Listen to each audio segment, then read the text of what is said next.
안녕하세요. 반갑습니다, 여러분. 이번 시간에는 챕터 3장 컴퓨팅 사고와 문제 해결, 컴퓨팅 사고와 문제 해결이라는 제목으로 강의를 시작하도록 하겠습니다. 자, 이번 장에는 소제목으로 한 3가지 정도에 대해서 나눠놨는데, 컴퓨터를 이용한 문제 해결, 결국 우리 문제 해결 능력을 키우기 위한 게 목적이죠. 그래서 컴퓨터를 어떻게 활용할 것인가, 그리고 컴퓨팅 사고에 의해 개념적인 정리를 좀 해놨는데, 컴퓨팅 사고란 무엇인가, 그리고 컴퓨팅 사고의 좀 구체적인 좀 학문적인 내용들로 그 안에 내용들이 어떻게 좀 체계화되어 있는가를 좀 살펴보도록 하겠습니다. 그래서 이번 장에서는 가벼운 마음으로 좀 들으셔도 되고요. 개론 형태로 진행이 되는 거니까 감이라고 하면 좀 그런데 느낌적인 느낌으로 여러분들이 어떻게 할 것인가라는, 왜 할 것인가, 이런 거에 대해서 좀 생각하는 시간을 좀 갖도록 하고요. 자, 그럼 바로 진행을 해보도록 하겠습니다. 자, 첫 번째, 컴퓨터를 이용한 문제 해결. 상식적인 이야기입니다. 자, 제목, 컴퓨터와 인간. 좀 영어로 좀 생각을 해보면, 컴퓨터는 컴퓨터죠. 인간은 휴먼. 컴퓨터 앤드 휴먼. 두 개가 어떻게 상호작용을 하죠? 인터랙션. 그래서 이런 단어를 또 어떻게 또 쓰냐면, 휴먼, 컴퓨터, 그 다음에 인터페이스. 인터페이스는 그걸 상호작용한 거, HCI라는 말 들어보셨죠? 컴퓨터와 인간의 상호작용, 인터랙션을 하는 거다. 인터페이스를 통해서 상호작용. 자, 어쨌든 우리 주어는 인간이니까 이 컴퓨터를 다뤄가지고 삶의 질을 어떻게 풍부하게 할 것인가를 생각을 해보는 겁니다. 컴퓨터의 장점은 인간보다 빠르게 할 거고, 사람이 하기 귀찮은 일을 빠른 속도로 해내는 능력을 가졌기 때문에 컴퓨터를 잘 활용을 해야겠죠. 효율성을 높이기 위해서. 천천히 내용을 읽어보시고. 자, 그러면 컴퓨터 이전에 계산기와 차이점. 자, 핵심적인 것만 설명을 하면, 코딩을 할 수가 있다, 프로그래밍을 할 수가 있다. 계산기는 정해진 루틴에 따라서 할 수 있는 양이 제한되어 있는 반면에, 컴퓨터는 우리가 코딩을 해서 바꿀 수도 있는 거잖아. 그래서 이 장에서는 우리가 생각하는 걸, 컴퓨터에서 프로그래밍을 할 건데, 결국은 우리는 컴퓨터를 잘 활용을 하고 사용을 하는 거를 여태까지 해왔다면, 자, 약간 한 단계 위에서 사용을 하기 이전에 만드는 법, 프로그램 소프트웨어를 만드는 법에 대해서 생각을 해보자는 거죠. 직접 만드는 코딩은 너무 어려울 수 있지만, 우리가 이제 실습을 하면서 코딩하는 것도, 코딩의 개념에 대해서도 실습을 통해서 배우겠지만, 그 전에, 만들기 전에 그렇게 어려운 걸 못 하더라도 개념적인 것부터 정립을 하자, 요 이야기가 되겠죠. 자, 프로그래밍이란 것은 간단하게 말하면 아까도 말했듯이 만드는 작업입니다. 뭐를? 소프트웨어를 만드는 것, 만들기를 하는 거죠. 자, 만들어서 우리는 사용을 할 거잖아. 사용하기. 근데 이때까지 우리는 컴퓨터 프로그램을 많이 사용을 해왔습니다. 프로그램만 잘 활용해도 삶의 질이 높아지죠. 근데 그 이전에 우리는 만들기에 도전을 해보자. 직접 만들지 못하더라도 만드는 데에다가 내가 아이디어와 생각만으로 접근하는 게 아니라, 코딩에 영향을 미칠 수 있는 직접적인 아이디어를 제공해 주는 거죠. 그렇죠? 말이 좀 어렵나? 코딩을 하려면 코딩을 모르더라도 아이디어로 다 할 것 같은데, 말은 쉽지만 실제 프로그래머들은 그걸 하는데 엄청난 고충이 있을 수도 있고, 문제를 해결하는데 사고방식 자체가 우리랑 다를 수가 있잖아. 그래서 우리가 그 사고방식에 좀 맞춰주기 위해서 공부를 하는 겁니다. 프로그램을 만드는 과정. 그래서 밑에 예를 들어놨는데, 프로그래밍이 가능하다는 것은 마치 블럭을 만든 인형처럼, 레고 있잖아요. 레고 있으면 우리가 조립을 해서 우리가 원하는 거를 만들어낼 수 있죠. 소프트웨어도 마찬가지예요. 우리는 소프트웨어를 쓰면서 막 불편함을 느낄 수도 있잖아, 그죠? 그래서 나는 컴맹이야 예를 들어서 이러면 컴퓨터 하는 게 너무 힘들어. 사용하는 것조차 힘들다는 거잖아, 그렇죠? 근데 그건 여러분들 잘못이 아닙니다. 만든 사람이 잘못 만들었겠지. 그래서 요즘 프로그램 같은 경우에는 만들기를 할 때 아주 단순한 인터페이스로 손쉽게 누구나 다 사용할 수 있는 걸 목적으로 하는데, 근데 어려운 작업이 되면 전문 툴 같은 거 있잖아요. 동영상 편집도 막 하는 건데 간단한 편집기도 있지만 전문가들 동영상 편집 전문가들이 있는 이유가 프로그램 사용하는 게 너무 어렵기 때문이잖아. 근데 이걸 쉽게 만들려고 지금 많이 노력을 하고 있지만 아직까지 쓰긴 게 어려운 것도 있죠. 그래서 어쨌든 트라이 하는 거는 개발자들은 더 쉽게 만들게 하는 거고. 그래서 다시 생각해 보면 난 사용하는 게 너무 힘들어. 그러면 만드는 사람이 더 쉽게 만들어 줘야 되는 의무가 생기겠죠. 그런데 우리가 요 컴퓨팅 사고력을 갖추게 되면 만드는 게 조금 힘들더라도 만드는 사람들의 마음을 이해하게 되고, 그러면 왜 이렇게 만들었을까라는 걸 하게 되면 사용하는 것도 어려운 프로그램을 사용하는데도 여러분들이 접근하는 게 좀 더 쉬워질 수 있겠죠. 사용자 입장에서도 쉬워질 수 있는 겁니다. 그리고 더 나아가서는 실제로 코딩까지 하면은 더 훌륭해지겠지만 그것까지는 이제 두 번째 선택의 문제고. 자, 그다음에 알고리즘이라는 이야기는 많이 들어보셨을 텐데, 알고리즘 예를 밑에서 봅니다. 여러분들 청소를 하면 이렇게 청소를 열심히 해서 구석구석, 그래서 머리를 써서 청소를 하겠죠. 뭐 구석부터 한다든지 중앙부터 해서 구석을 한다든지 위층부터 밑에 속으로 청소하는 법, 이렇게 방법이 있을 건데, 요게 이제 소프트웨어로 넘어간다면 로봇 청소기가 지가 알아서 해요. 지가 알아서 어떻게? 막 지그재그로 막 오만 대다 왔다 갔다 할 수도 있겠지만 뭐 어떻게 이렇게 지그재그로 막 하고 이렇게 이런 경로를 갖다가 정해준다든지, 그리고 지가 센서가 판단을 해서 이쪽이 좀 많이 더럽더라 그러면 여기를 자주 이렇게 몇 번 왔다 갔다 할 수도 있는 거잖아. 뭐 이런 일련의 방법들, 경로를 부터 해가지고 더러운 데는 좀 더 하고 구석에 부딪히면 튕겨서 두 번 시도한 다음에 도저히 안 되면 포기, 뭐 이런 것들에 대한 뭐 것들을 이제 과정들을 이렇게 정립해 놓는 거죠. 이렇게 과정들을. 그래서 알고리즘이란 정의라면 어떤 문제를 해결하기 위한 동작들을 하나로 모은 것이다. 알고리즘, 그러니까 뭔가를 입력을 하면 결과가 나올 건데 그 안에 있는 과정들, 방법들, 메소드들, 뭐 펑션들 이렇게 표현을 하겠다, 그렇죠? 문제 해결 방법이다라고 일반화시켜서 말할 수도 있는 겁니다. 자, 컴퓨팅 사고의 이해. 두 번째, 컴퓨팅 사고란 도대체 무엇인가? 자, 밑에도 예를 들겠습니다.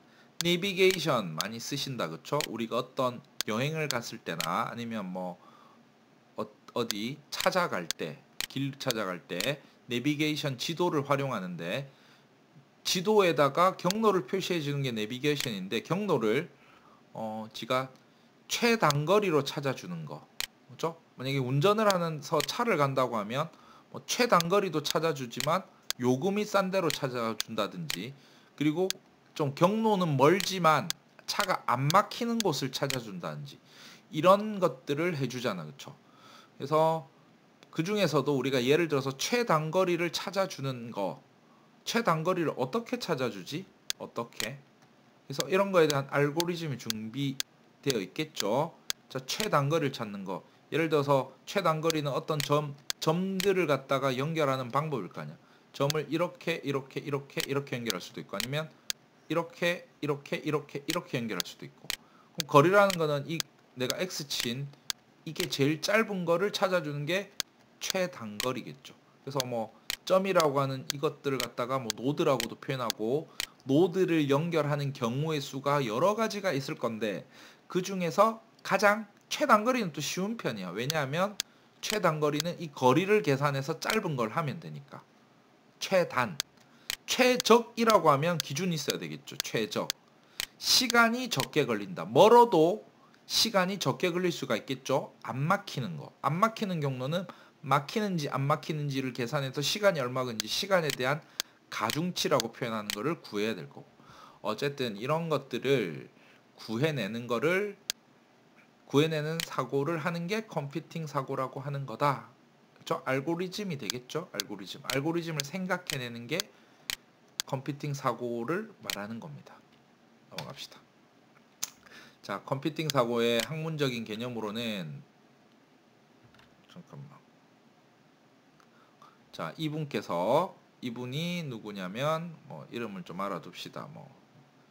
지네트 윙이라는 박사님께서 컴퓨팅 사고를 언급을 하셨고, 자, 컴퓨팅 사고는 Computational Thinking, 연산이 가능한 생각, 컴퓨터가 하는 생각을 하자 줄여서 CT. 컴퓨터가 문제를 해결하기 위해서는 주어진 작업을 태스크라고 표현하는데, 어떤 순서와 어떤 방법으로 순서 표현하면 procedure이라고 표현합니다. 절차적으로 procedure 어떤 방법이야 method라는 표현을 많이 써요. 메소드 연기하고는 좀 다른데 메소드 방법이죠. 좀 동사로 표현하면 how to 어떻게 할 것인가. 이렇게 교재 같은 데 보면 how to라는 거 많이 나오잖아요. 그렇죠? 어떻게 할 거고 어떤 순서로 할 것이냐. 순서를 강조하고 있다. 그렇죠? 순서. 그리고 어떤 방법으로 할 것이냐. 그래서 논리적으로 창의적으로 생각하는 것을 키워보자. 좀 사실 추상적이긴 해요. 이런 말들이. 그래서 이 추상적인 거를 여러분들은 어떻게 하냐면 느낌적인 느낌으로 다가오니까 코딩을 연습을 좀 해보면서 컴퓨터에 대한 이해를 높이고자 하는 게 목적입니다. 자, 그러면 예를 들어서 몇 가지를 한번 살펴볼 건데 컴퓨팅 사고의 사례를 한번 살펴봅시다. 자, 이진수가 무엇이냐? 자, 이진수는 예를 들면은 메뉴가 2개인 냉면집. 물냉면과 비냉밖에 없어요. 물냉, 비냉 2개밖에 없어요. 겁나 단순하죠? 그래서 이런 거는 예를 들면 컴퓨터가 계산을 빠르게 하기 위해서 이진수를 사용한 것과 같다. 컴퓨터는 이진수죠 하고 우린 십진수. 사람은 십진수까지인데. 그렇죠? 자, 컴퓨팅 사고는 단순화의 작업이 들어간다는 거죠. 컴퓨터적인 사고를 하려면 컴퓨터를 위해서 이진수로 만들어 주는 거. 그렇죠? 물냉, 비냉. 이거 뭐 비트 연산으로 하면 겁나 빠르겠죠. 이런 것들. 자, 또 넘어가 봅시다. 또 다른 예로 입출력 채널을 분리하는 거. 컴퓨터의 구조 중에서 채널이라는 말은 송신 채널, 수신 채널, 주는 채널, 받는 채널 이렇게 데이터를 주고 받거니 하는데 분리를 안 시켜놓으면 옛날에 워키토키 무전기 지금도 있어요. 워키토키라고 표현하는데 말할 때 이야기하고 말할 때는 버튼을 눌질러서 이야기해요. 들을 때는 버튼을 떼야 돼요. 근데 두 개를 말하면서 들을 수가 없어. 겁나 불편하죠. 그래서 오바 내가 응답하라 할 말하고 그 다음 들을 때는 말이 안 나갑니다. 이렇게. 그럼 불편했잖아. 그런 거를 이제는 입출력 채널을 분리해서 한다고. 그래서 밑에 예를 들어서 채널을 분리하면 한식과 분식을 분리해서 한다. 그렇죠? 분리해서. 이런 식으로 입출력 채널 분리하는 거. 그래서 구내식당의 줄서기에 비할 수 있는 것처럼 컴퓨터에서는 입력과 출력의 채널을 분리해서 주로 다룹니다. 입력하는 대로, 출력하는 건 출력하는 대로. 그래서 여러분들이 쓰는 모든 선에도 USB 선 있죠? 안에 전기선이 뭐 있는지 모르겠지만 데이터가 들어가기도 하고 나오기도 한다. 그렇죠? 선이 2개로 다 구성되어 있는 겁니다. 그리고 컴퓨터 안에도 수많은 선들로 구성되어 있지만 그 선들은 넣었다 뺐다 들어갔다 나왔다를 둘 다 할 수 있는 거다. 이렇게 또 넘어가겠습니다. 버퍼라고 하면 간단하게 여기 보면 버퍼를 주스 공장의 박스라고 하는데 주스를 만드는데 한 개씩 계속 넣으면 귀찮잖아. 그렇죠? 그래서 한 번에 어떤 상자 안에다가 모아놓고 그 상자 안에 있는 거를 이렇게 넣는 거지. 그럼 버퍼라는 거는 간단하게 말해서 임시로 쓰는 메모리다. 메모리. 데이터를 담는 게 메모리인데 이게 데이터를 한 개씩 처리하려니까 귀찮아. 그래서 좀 뭔가를 모아가지고 쓰기 위해서 메모리의 어떤 특정한 크기, 예를 들어서 2의 10승만큼 2의 10승만큼 크기를 다루겠다. 그럼 여기 2의 10승은 아까 1024개를 다룰 수 있다 했잖아. 1024개가 모이면 이제 작업을 시작하는 거지. 그게 아니면 2비트, 2비트, 4비트, 뭐 1바이트만 해도 256개밖에 안 되잖아. 그렇죠? 그러니까 이렇게 모일 때까지 기다려서 기다리는 공간 자체를 버퍼라고 한다. 버퍼. 내용은 여러분들이 나중에 천천히 읽어보십시오. 버퍼. 그래서 계속 작업하면 달아요. 그렇죠? 그래서 한꺼번에 모아가지고 할 때 하는 거지. 뭐든지 간에 어느 정도의 틈. 그러니까 공부할 때도 그렇잖아. 1분 하고 쉬고 1분 하고 쉬고 1분 하고 쉬고 이거 좀 이상하잖아. 뭐 50분 정도 공부를 하겠다.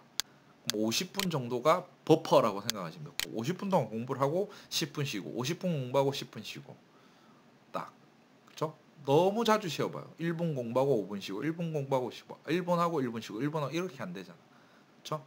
한 단위를 말하는데 데이터를 담는 단위 버퍼. 자, 캐시. 캐시도 메모리의 버퍼처럼 종류인데 캐시라는 거는 캐시 메모리라는 게 있어요. 겁나 비싸요, 이게. 그러니까 데이터를 담는데 우리 포대자루에다가 설탕을 막 몇 킬로, 뭐 20킬로를 담아 놨다. 뭐 보관하기 좋고 크게 좋은데 여기 보면 조미료 같은 거를 우리 식당에 가면 통에다가 이렇게 담아놨죠. 좀 고급지죠. 이 유리병 비쌉니다. 포대보단 비쌀 거 아니야. 근데 많이는 안 담긴단 말이에요. 그렇죠? 그래서 조금씩 덜어서 해놓는 거 바로바로 쓰기 위해서. 그래서 이거는 속도가 겁나 빨라요. 캐시는 속도가 겁나 빠르고 왜냐면 바로바로 부으면 되잖아. 왜냐면 포대자루에서 빼가지고 담아가지고 하는 거라 그냥 여기 있는 거 칙칙칙 뿌리면 바로 되잖아. 대신에 이건 속도가 빠르고 용량이 작아요. 크기가 작잖아. 그리고 무엇보다 비싸요. 이렇게 포대자루보다는 이런 통이 비싸겠죠. 이런 거를 캐시라고 한다.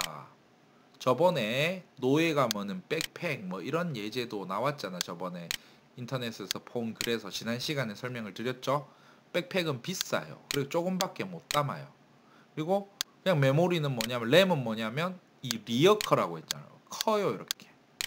리어커. 이거는 백팩은 비싸요. 리어커보다 비싸요. 이렇게 백팩. 고급 백팩이라 생각.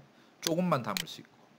자, 캐시는 뭐 검색을 해봐도 많이 나오니까 이 정도만 알아주시면 될 것 같아. 겁나 빠르다, 작다, 비싸다. 자, 병렬 처리.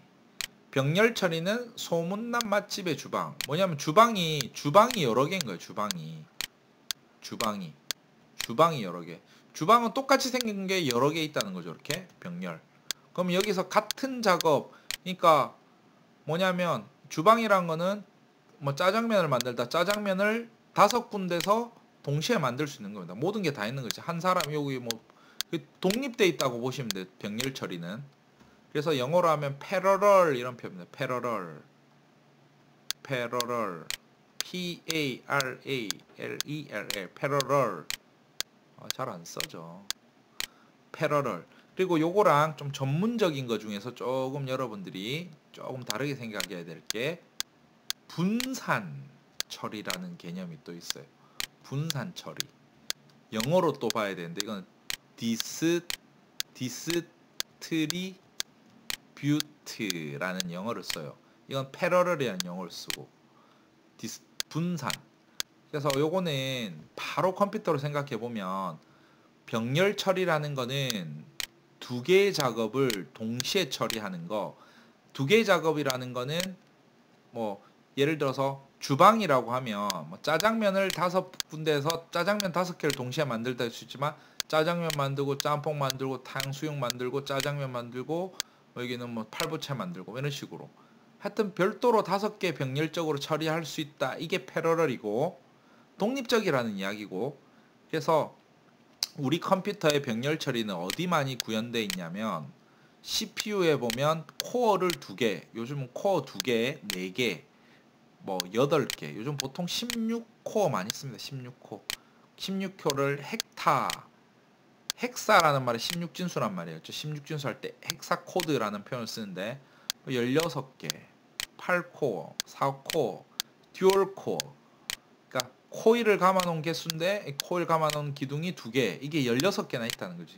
그럼 16개 일을 동시에 작업할 수 있는 거, 이런 거를 병렬 처리라고 하고, CPU도 이렇지만 요즘은 보조 주방장 GPU라는 놈 있죠.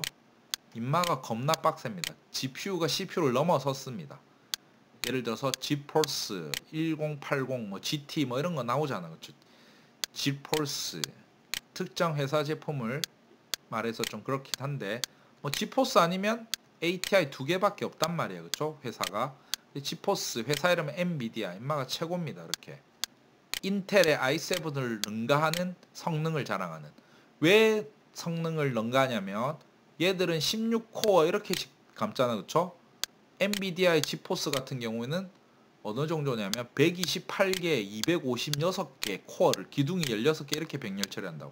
겁나 빠릅니다. 그래서 게임을 할 때도 병렬 처리를 쓰는 게임은 엄청난 그래픽 연산을 할 수가 있더라.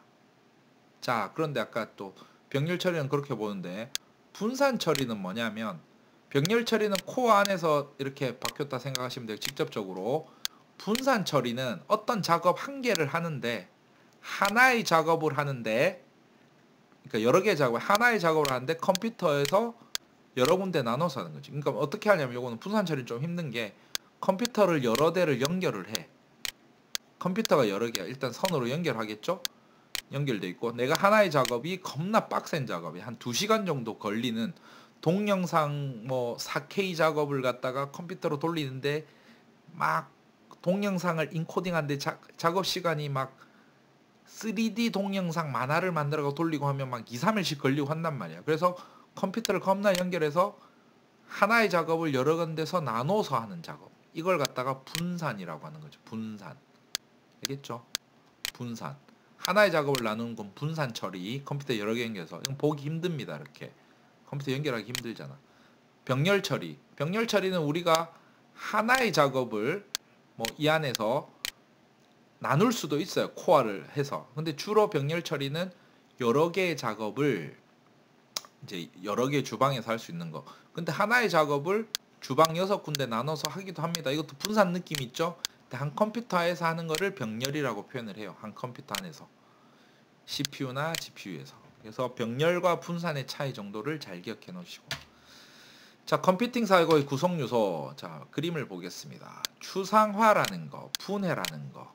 오리엔테이션 시간에도 간단하게 설명을 드렸는데, 패턴 인식, 알고리즘, 추상화 개념 다시 한번 살펴보고, 분해, 뭔가를 쪼갠다는 거고, 패턴은 동그라미끼리 세모끼리 이렇게 같은 거를 추려내는 거.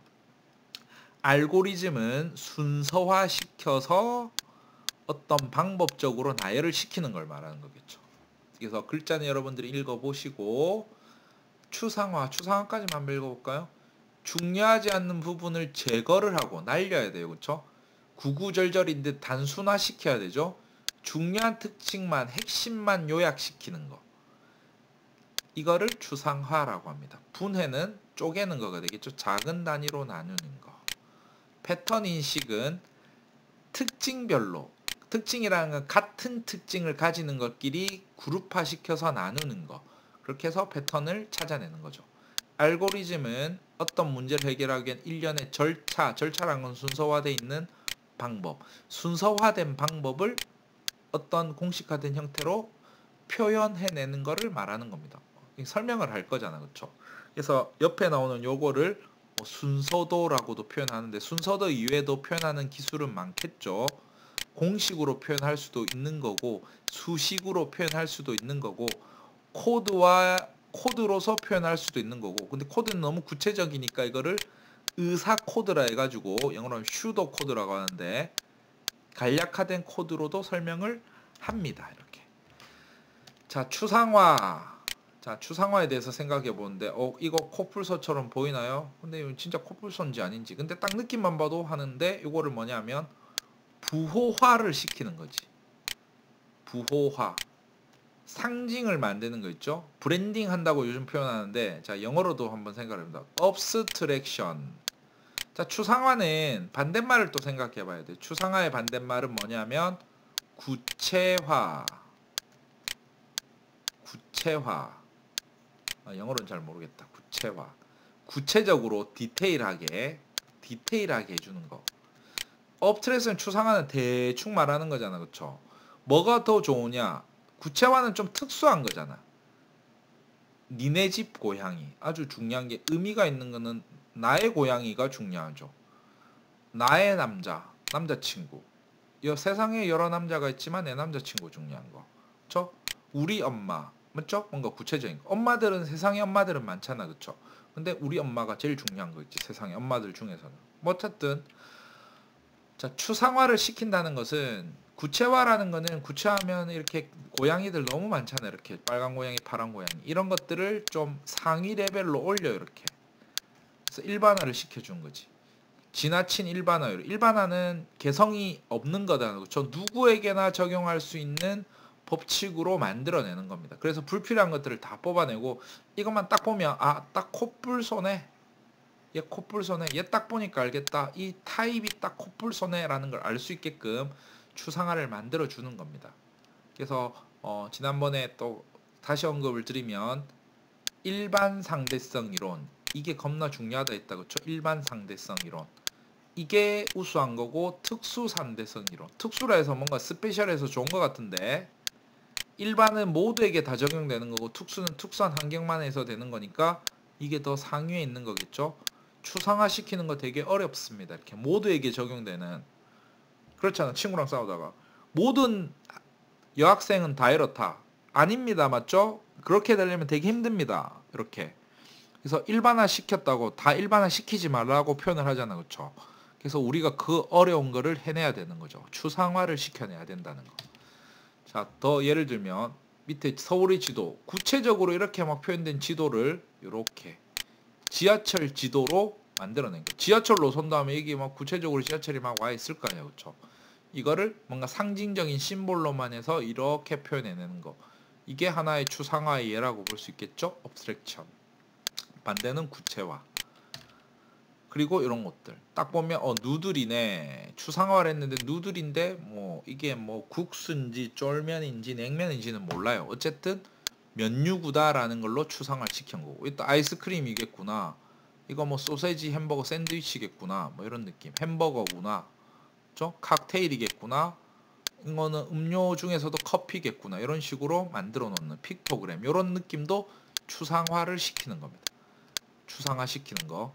뭔가 각인을 시키기 위해서 처리하는 거죠. 이거 하나를 퉁치면 모든 커피를 표현할 수 있는 거잖아요. 자, 두 번째 분해. 분해라는 거는 밑에 예를 보면 짜장면 만들기에 대한 작업을 분해를 할 겁니다. 왜냐하면 컴퓨팅 사고를 하기 위해서는 알고리즘을 나중에 만들기 위해서 쪼개서 한번 생각을 해보는 거지. 짜장면 만들기와 면 삶기 두 개로 분류를 했어요. 짜장면 만들기는 고기 볶기, 양파 볶기, 짜장 넣기 이 세 단계로 또 구분을 했어. 면 삶기는 물 끓이기, 면 삶기, 면을 헹구기 이렇게 표현해서 뭔가 작업들을 구분을 해내는 거 그렇죠? 이렇게 해서 영어로 보면 컴포지션, 컴포즈가 합성하는 겁니다. 합성. 반대로 이거는 분해하는 거죠. 분해.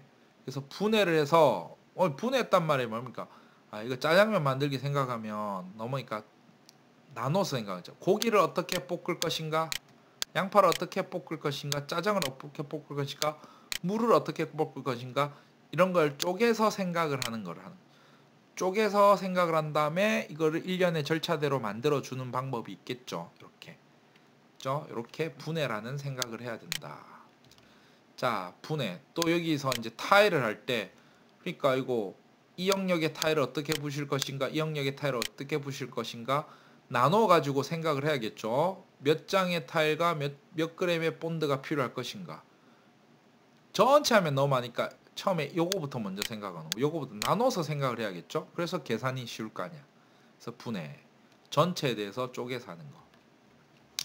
자, 그리고 또 이 중에서 하나 나오는 게 분할 정복이라는 기법이 나옵니다. divide and conquer. 한꺼번에 다 하면 너무 많으니까 쪼개서 해결하고 쪼개서 해결하고 그래서 이런 해결하는 문제 해결 방식을 divide and conquer 분할 정복법이라고 한다. 그래서 뒤에 예를 내면 자 예를 들어서 이런 게 있습니다. 정렬이 되어 있는 8개의 숫자에서 16이 있는지 없는지를 알고 싶다고 가정해보자. 그럼 내가 16이라는 게 있는지 없는지를 찾는 게 일이에요. 근데 정렬이 되어 있다는 것은 숫자 크기 순으로 이렇게 정렬되어 있죠. 1, 4, 7, 8, 10, 14, 19, 21. 정렬을 미리 해놨습니다. 정렬. 영어로 하면 sort라고 합니다. S-O-R-T. 우리 뭐 전화번호부라든지 이런 걸 보면 전부 가나다 순으로 ABC 순으로 정렬이 돼 있죠. 커지는 거를 이렇게 왼쪽에서 오른쪽으로 커지는 거를 오름차순 정렬이라고 합니다. 점점 커지잖아. 올라가잖아. 그쵸? 오름차순. 자, 여기서 16을 찾는 방법. 자, 숫자를 매겨놨는데 첫 번부터 딥인데 첫 번째 맞는지 확인하고 두 번째 작업 있니? 없어요. 세 번째 있니? 없어요. 네 번째 있니? 없어요. 다섯 번째 있니? 없어요. 여섯 번째 있니? 없어요. 일곱 번째 있니? 없어요 했는데 19잖아. 그러니까 16보다 큰 거를 했는데 16과 19는 사이잖아. 그러니까 뒤에 건 할 필요가 없지. 14 넘어갔고 19. 19인데 더 이상 넘어가면 당연히 없는 거잖아. 자, 일곱 번째에 뭐가 있냐면 내가 작업을 일곱 번째에 찾아냈어요. 7번의 비용이 들었죠. 이걸 내가 검사를 7번을 검사했잖아. 자, 그럼 분할 정보법이란 걸 해보면 어떻게 하냐면 정렬을 쫙 해놨어. 그럼 첫 번째 작업은 어떻게 하면 반을 딱 쪼개요. 반을 쪼개가지고 그럼 8개 중에 반을 쪼개서 8개를 반을 쪼개니까 4번 네 번째 자리 있죠. 네 번째 자리를 검사를 해. 그래서 여기에 있는지 없는지 검사해요. 8이니까 일단 뭐 아니네, 그죠? 자, 그러면 이마보다 8보다 검사를 했는데 8보다 이제 큰 쪽을 봐야겠죠? 이 절반 중에서. 그럼 나머지 요만큼 남았단 말이야. 요만큼 남았잖아, 그쵸? 이 중에서도 또 반을 쪼개 또. 반을 쪼개서 이 순서대로 하면 여기가 맞는데 어쨌든 요 반을 쪼갠 거 중에 연말을 또 검사해. 두 번째로 검사했는데 이게 아니에요, 그쵸? 이마보다 그럼 작은 거. 그럼 이쪽은 버릴 거라, 그쵸? 버리고 그럼 나머지 요 부분 남겠죠? 또 요 중에서 또 반을 쪼개 가지고 하나를 검사를 했어요. 14를 검사를 해서. 근데 아까 요거보다 작다고 했잖아요, 그쵸? 아까 요거에서 작은 19로 갈 필요 없잖아. 14를 하니까 이 중에 없어요. 이쪽으로 가는 건 없잖아, 이제 더 이상. 그러면 한 번, 두 번, 세 번 만에 16이 없다는 걸 찾아냈지. 이런 걸 나중에는 전문적으로는 이진 검색이라는 전문 용어도 있는데 뭐 그런 뭐 전문적인을 떠나서 어쨌든 우리는 7번 할 거를 순차적으로 다 디비었을 땐 7번 찾는데 이런 식으로 한 번, 두 번 반씩 쪼개서 찾는 거니까 겨우 3번 만에 16이 있는지 없는지를 알아냈다. 이런 게 디바이드 컨커의 하나의 예입니다. 분할 정보법의 예. 자, 패턴 인식. 옛날에 패턴 리코그니션이라는 표현을 쓰는데 패턴 인식은 추상화와 분해 단계를 거쳐서 추상화를 하고 분해를 한 다음에 세 번째 단계로 데이터를 특징별로 나누어서 해결하는 방식인데 일단 패턴으로 이렇게 그룹화 지어서 나누는 겁니다. 이 사람은 서 있는 사람, 걷는 사람.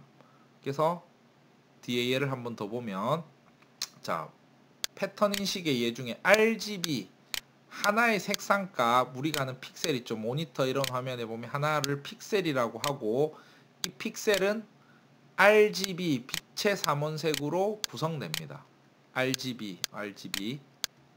RGB는 어떻게 표현되냐면 이제 그림에 대해서도 한번 보면 여러분 보면 255 자, 255는 뭐냐면 0에서부터 255는 2의 8승이죠. 2의 8승 뭐냐니까 1바이트 자, 255는 뭐냐면 빨간색, 그 다음에 G 그린색, B 블루색. 빨간색의 농도 겁나 빨간 거를 255라고 하고 하나도 안 빨간 걸 0으로 하고 125다 하면 빨간 건데 약간 좀 분홍색 비스무리하게 빨간색이 중간 빨간색을 갖다 125로 하겠죠. 초록색도 완전 초록색은 255가 되고 좀 반쯤 초록인 건 125 이렇게 되겠죠. 두 번째 값에서. 그래서 그 농도를 조합하면 이 경우의 수 세 가지를 조합하면 하나의 색상이 나옵니다. 그걸로 요 색깔을 칠하는 거지 이렇게. 그렇죠? 그래서 이거를 2의 8승, 2의 8승, 2의 8승 그리고 하나 더 있는데 RGB에다가 저 뒤에 네 번째 자리에 알파 값 불투명도, 투명도 값이라고 하죠. 투명도 값. 투명도가 2 오면은 하나도 안 보이는 거고. 그쵸? 0일 때는 불투명하니까 진짜 잘 보이는 거. 투명도. 그래서 2의 8승이 4개. 32비트 트루 칼라라고 표현을 하는 겁니다. 4바이트라고도 하지만 우리는 32비트 트루 칼라라는 표현을 많이 쓰죠. 그래서 우리는 하나의 픽셀을 색깔을 정할 때 하나의 색깔을 정할 때 32비트 트루 칼라만 해도 충분하다. 뭐 더 색깔을 빨간색을 더 범위를 255 이상으로 나누면 어차피 사람 눈이 인지를 못하기 때문에 더 이상의 발전 없습니다. 255가 사람이 인식할 수 있는 한계이기 때문에 끝입니다. 32비트 트루 칼라가. 자, 그런데 이렇게 어쨌든 픽셀에 대해서 이렇게 보니까 패턴이 어떻게 그려지면 이런 느낌으로 이렇게 막 될 거 아니야. 그쵸? 이게 다 숫자화돼서 표현이 되겠지. 우리 눈에 보이는. 어쩌면 이런 패턴을 갖다가 구분해내는데 이게 전부 다 나중에 2호에 뭐 00 뭐 이렇게 비슷한 숫자가 이렇게 쓰여지겠죠. 뭐 예를 들어서 이게 11111이면 00000 표시되는 것처럼. 그래서 이런 패턴을 찾아내는 게 하나의 패턴 인식의 방법 중에 하나다. 자, 그 다음에 또 한번 예를 들면 여기서도 뭐 IQ 테스트처럼 꼭 숫자 패턴을 찾아내는 거예요. 이렇게. 자, 이거 수열인데 이거 피보나치 수열이라고 하는 겁니다. 피보나치라는 수학자가 뭐 이탈리아 사람이겠죠? 이렇게 이름이 딱 보니까 만들어낸 건데 1, 2 앞에 거 두 개 더해서 3을 된 거예요. 1 더하기 2는 3, 2 더하기 3은 5, 3 더하기 5는 8, 5 더하기 8은 13, 8 더하기 13은 21. 그 다음에 요거 두 개 더하고 그럼 이제 나왔잖아. 21 더하기 34는 얼마? 55가 되겠네. 그쵸? 55 맞습니까? 21 더하기 34 맞잖아. 55. 그럼 여기 5가 되는. 이런 패턴을 찾아내는 거죠. 이렇게 패턴. IQ 테스트 같은데 이런 식으로 패턴을 찾아내는 거 이런 거를 컴퓨팅 사고에서 해야 되는 거죠. 하나의 예로. 또 한번 해볼까요? 위에 이렇게 어느 식당에 한 달 방문자 수를 표시한 것이다. 사장님이 순서대로 쫙 쓴 거지. 이렇게 고객들을. 근데 요거를 밑에다가 이렇게 해보니까 사장님이 하루도 안 쉬고 이래서 순서대로 썼단 말이야. 그래서 순서대로 달력에다가 넣어보니까 55, 60, 61, 49 일곱 번째가 일요일에 안 갈 수 있죠. 55 연마가 일요일 그 다음에 쭉 가서 60 일요일 그 다음에 60일 일요일 요게 49 토요일 이렇게 패턴을 찾아내는 거지. 동그라미 친 게 일요일 패턴이다. 주말 패턴 요런 식으로 패턴을 찾아내는 거. 토요일 패턴 금요일 패턴 이런 사고방식을 하는 게 패턴 인식입니다. 패턴 인식 됐죠? 자, 알고리즘이란 마지막으로 아까 추상화 시켜서 분해해서 분해한 거를 어떻게 분해한 거를 앞에서 이렇게 패턴 인식까지 한 거를 이제 다 정리를 했으면 어떤 방식으로 할 건지를 이제 뭐 순서도를 그려서 이렇게 순서대로 절차를 한다든지 이런 것들이 순서화된 방법으로 만드는 거를 알고리즘이라고 한다. 그래서 일반인들은 어떤 문제를 풀기 위한 해법 정도로도 많이 쓰는데 틀린 말은 아닙니다. 맞죠? 정의니까. 그래서 여러분들 조금 더 상세하게 하면 순서화된 방법, 그 앞에 사전 절차들을 추상화, 분해, 패턴을 적용한 다음 단계로 마지막 최종 단계로 알고리즘을 만들어내는 거를 우리가 목표로 하는 겁니다. 이게 컴퓨팅 상고의 최종적인 단계고 알고리즘을 만들었으면 개발자들이 코딩을 하겠죠. 그래서 여러분들은 간단하게 스크래치로 코딩 연습도 해보겠지만 전문적인 것들은 개발자한테 맡기면 말이 좀 더 잘 통하겠죠. 컴퓨터처럼 하면. 그래서 우리가 그런 컴퓨팅 사고 방법을 키우는 게 이 과목의 목적입니다. 그래서 오늘 좀 시간이 또 길어졌는데 요 정도 하고 컴퓨팅 사고 정리를 하면 앞으로 쭉 가서 자 마지막으로 요거 있죠. 추상화 분해 패턴 인식 알고리즘 ABCD 순회 방법으로 우리가 컴퓨팅 사고하는 사고방식을 아직은 좀 애매모호하고 느낌적으로 좀 잘 안 잡힐 수 있겠지만 4개 정도가 있더라. 뭐 여러분 외우고 가실 필요는 없습니다. 그렇죠? 이렇게 방법 영역을 키우니까. 자, 간단하게 한다고 했지만 오늘도 시간이 조금 길어졌는데 뭐 가벼운 마음으로 들으시고 이 정도 하고 지금 한 내용들은 컨셉슈얼 개념적인 내용들이니까 구현하면서 좀 적용을 해보도록 합시다. 자, 고생하셨고 오늘 여기서 마치도록 하겠습니다. 수고하셨습니다.